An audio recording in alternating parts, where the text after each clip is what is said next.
పాకిస్తాన్కి చెందిన ఉగ్రవాద సంస్థ జైషే మహ్మద్ భారత భద్రతా సంస్థలని కలవరపెట్టే కొత్త వ్యూహాన్ని అమలు చేస్తోంది. జైష్ చీఫ్ మసూద్ అజాద్ నేతృత్వంలో తాజాగా ప్రారంభించిన మహిళా వింగ్ జమాత్ ఉల్ మోమినాత్లో కొద్ది వారాల్లోనే 5,000 మందికి పైగా మహిళలని నియామకం చేశారు. ఈ విషయాన్ని నేరుగా మసూద్ అజారియే సోషల్ మీడియా వేదికగా వెల్లడించారు. వీరిని ఉగ్రవాదం వైపు ఆకర్షించడానికి, తీవ్రమైన చర్యలకు శిక్షణ ఇవ్వడానికి ప్రయత్నాలు ముమ్మరం అవుతున్నాయి. అయితే మసూద్ అజాద్ స్వయంగా సోషల్ మీడియా పోస్టులో ఈ విషయాన్ని వెల్లడించడం జరిగింది. కేవలం కొన్ని వారాల్లోనే 5,000 మందికి పైగా మహిళలు జమాత్ ఉల్ మోమినాత్లో చేరటం దేవుడి దయ. నియామకమైన వెంటనే వారి మనస్తత్వం మారి జీవిత లక్ష్యాన్ని తెలుసుకున్నామని అనేక మంది సోదరులు చెప్పారని ఆజాద్ పేర్కొన్నారు. ఈ నియామకాలు అక్టోబర్ 8వ తేదీన జైష్ ప్రధాన కార్యాలయం మార్కజ్ ఉస్మాన్ ఓఅలీ ప్రారంభమయ్యాయి. అయితే పాకిస్తాన్లోని బెహవల్పూర్, ముల్తాన్, సియాల్కోట్, కరాచీ, ముజఫరాబాద్, కోట్లీ వంటి ప్రాంతాల నుంచి మహిళలని ఇందులో చేర్చుకున్నారు. నిఘా వర్గాల సమాచారం ప్రకారం మహిళలని ఆన్లైన్ ద్వారా రిక్రూట్ చేసి శిక్షణ ఇస్తున్నారు. ఈ ఆన్లైన్ తరగతులు 40 నిమిషాలు ఉంటాయని, ప్రతి సభ్యురాలు ₹500 ఫీజు చెల్లించాల్సి ఉంటుందని తెలుస్తోంది.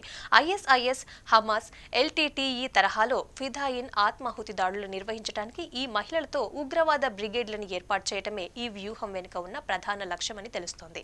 అయితే జమాత్ ఉల్ మోమినాత్ విభాగానికి మసూద్ అజాద్ సోదరి సాదియా నాయకత్వం వహిస్తున్నారు. పహల్గాం ఉగ్రదాడికి ప్రతీకారంగా భారత్ చేపట్టిన ఆపరేషన్ సింధూర్లో సాదియా భర్త యూసుఫ్ అజాద్ మృతి చెందారు. ఈ వింగ్ లో కీలకమైన మరొక మహిళ కూడా ఉంది.